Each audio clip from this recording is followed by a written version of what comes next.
Buenos días, ¿cómo les va? Como les había contado la semana pasada, empezamos esta semana a ver las funciones racionales. Primero que nada, vamos a ver qué son las funciones racionales. Cuando hablamos de este tipo de funciones nos referimos a expresiones de la forma f de x igual a p de x sobre q de x, es decir, a una fracción de polinomios, ¿sí? Allí, cada vez que nosotros tengamos expresiones fraccionarias donde el numerador es un polinomio y el denominador es otro polinomio, a esas funciones las vamos a llamar funciones racionales. Veamos algunos ejemplos. Allí en la diapositiva aparece la función 2x más 3 sobre 5x menos 1 o 4 sobre 3x. ¿Sí?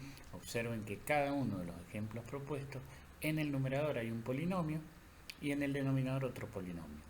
¿Sí? Siempre en el denominador hay un polinomio de grado 1 o mayor. Eso convierte a la expresión algebraica en fraccionario. Las representaciones gráficas de estas funciones, a diferencia de las que ya hemos visto, no van a ser continuas, es decir, no vamos a poder trazarlas a partir de un único trazo. Vamos a ver enseguida los elementos a tener en cuenta para la representación, pero antes de verlo quería que viéramos algunas gráficas como ejemplos, ¿sí? Observen que esa es una función racional que, como les decía, tiene dos trazos, ¿sí?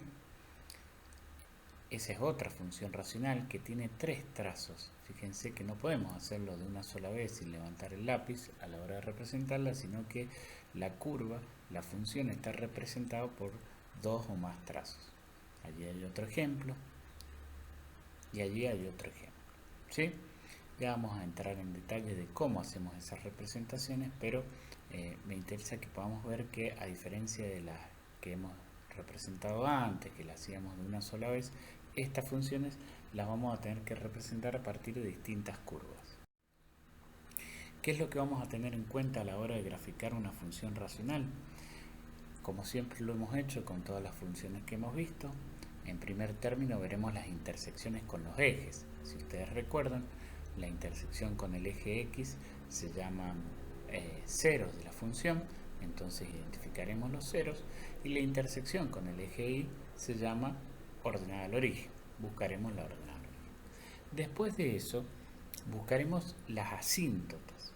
Ya vamos a hablar un poquito de qué son las asíntotas. Vamos a trabajar con dos tipos de asíntotas, verticales y horizontales.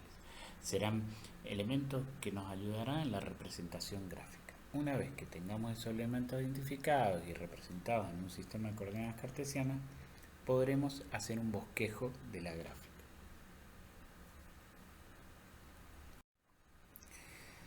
Empecemos por lo conocido. Lo primero que vamos a hacer es, a partir de un ejemplo, allí está la función f de x igual a 3x más 12 sobre 2x menos 4, encontrar las intersecciones con los ejes.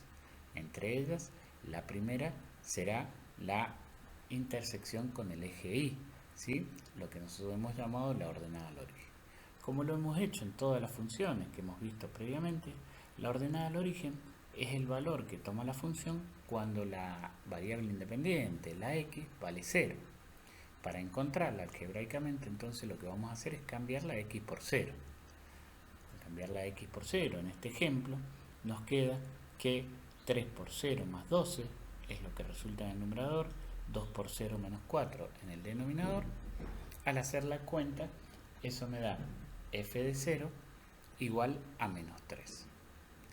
Quiere decir que cuando yo represente un sistema de coordenadas cartesianas, buscaré el menos 3 del eje de las y allí voy a marcar el primer punto conocido de esta función que quiero representar.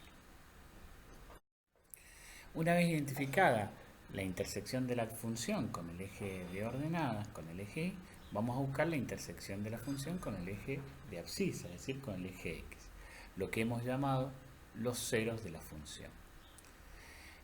Para encontrar los ceros de la función, lo que vamos a hacer es igualar la función a 0. Y entonces, en este ejemplo, nos quedará 3x más 12 sobre 2x menos 4 igual a 0. Si despejamos o empezamos a trabajar algebraicamente, el denominador, todo el denominador 2x menos 4, aparecerá multiplicando al 0 del segundo miembro. Eso lo hacemos porque de esa manera nosotros vamos a anular el denominador y nos va a quedar una ecuación bastante sencilla. Nos queda 3x más 12 igual a 0. El próximo paso será despejar la x, que ustedes ya saben porque han resuelto ecuaciones de este tipo en gran cantidad. Ese 12 que estaba sumando en el primer miembro aparecerá restando en el segundo, y luego el 3 que multiplica la x, lo que haremos es dividir ambos miembros por 3 y terminaremos encontrando que x es igual a menos 4. Ese es el cero de la función. Si vamos a la representación gráfica, ya teníamos el menos 3 en el eje de las y, ahora vamos a representar el menos 4 como otro punto conocido, pero sobre el eje de abscisa, sobre el eje de las x. Tenemos dos puntos conocidos y ahora vamos a encontrarnos con alguna ayuda más para la representación aproximada de la curva. Lo que vamos a ver son las asíntotas. ¿Qué son las asíntotas? Las asíntotas son rectas, nosotros vamos a ver verticales y horizontales, que no forman parte de la curva, pero a las cuales la curva se acerca de manera indefinida, es decir, se acerca, sin llegar a tocar estas rectas, pero se acerca cada vez más.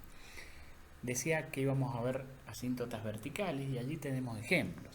Las asíntotas aparecen en la diapositiva con líneas de puntos azules, ¿sí? Y como ven ustedes, la curva, en este caso representada con rojo, se acerca, pero nunca la cruza, nunca atraviesa esas líneas. Si la asíntota en vez de ser vertical es horizontal, entonces lo que vamos a tener son rectas paralelas al eje de las x, también con la misma característica. Las curvas se acercan a ellas, pero nunca la atraviesan.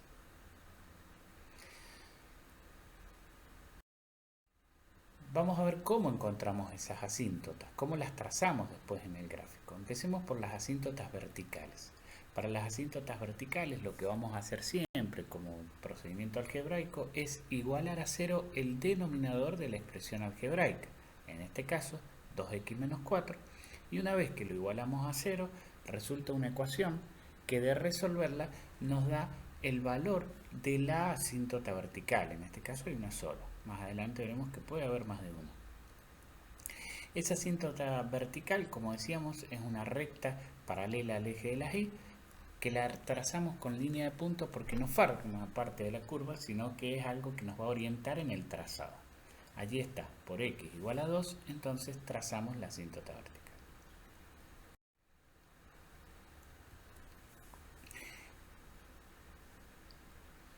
Para encontrar las asíntotas horizontales vamos a aplicar una regla. Esta regla consiste en comparar el grado del polinomio del numerador y del denominador.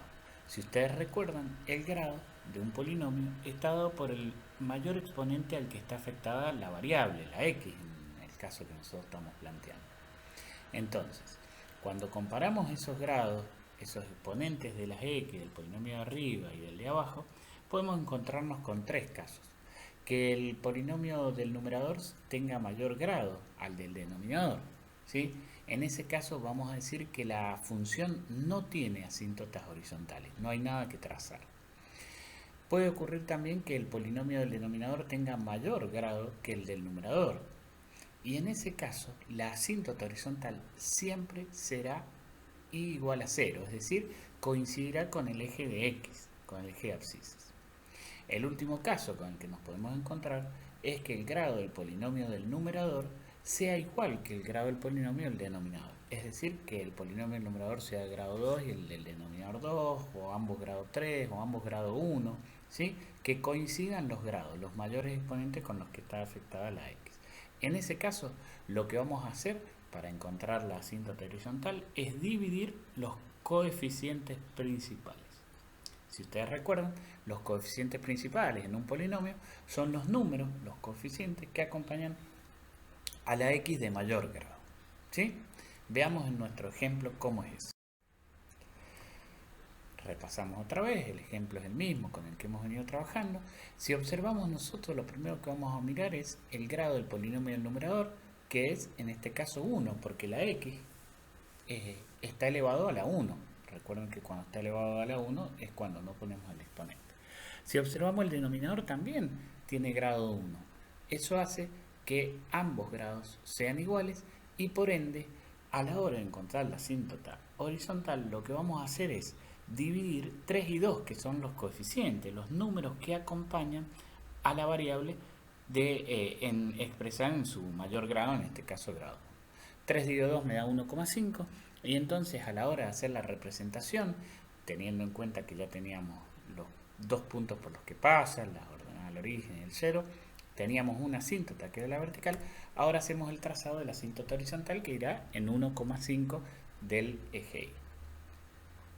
Bien, una vez ya hecho todos estos trazados, ahora podemos intentar bosquejar un trazado de la curva. Y eso vamos a verlo en la próxima diapositiva. Allí tenemos todos los elementos identificados previamente. El primer trazado de la curva es sencillo porque tenemos dos puntos conocidos y las dos asíntotas que actúan como barreras por donde la curva no puede pasar. En virtud de ello, yo puedo inferir que un tramo de la curva tendrá esta trayectoria. Fíjense, no sobrepasa ninguna de las asíntotas, ni la horizontal ni la vertical, y pasa por los dos puntos conocidos. El siguiente trazo de la curva tendrá que ir a la derecha de esta. No puede ir encima porque si la curva fuese encima no sería una función. Tendrá que ir a la derecha, lo que no sabemos es si irá en el cuadrante que está en paralelo o en el cuadrante que está arriba. Para ver por dónde va a pasar esa curva, lo que vamos a hacer es buscar un punto cualquiera que esté a la derecha de la asíntota vertical. Podríamos elegir el 3, el 4, el 5, el 6. Vamos a elegir el 4, por ejemplo, y lo que vamos a hacer es calcular la imagen de 4, es decir, reemplazar en la función original la x por 4. Al hacer eso, y luego hacer las cuentas correspondientes, nos da que f de 4 es igual a 6, es decir, que cuando la x vale 4, la y vale 6. Eso nos permite la representación de un nuevo punto en el sistema cartesiano. Como sabemos que la curva no puede traspasar las asíntotas horizontales y verticales, lo que va a pasar es que la curva va a pasar por ese punto que acabamos de identificar, ¿sí? Y se va a hacer asintótica, es decir, se va a acercar mucho a las rectas sin cruzarla. Y entonces podemos hacer un trazo aproximado del segundo tramo de la curva que va por allí. ¿Se entiende?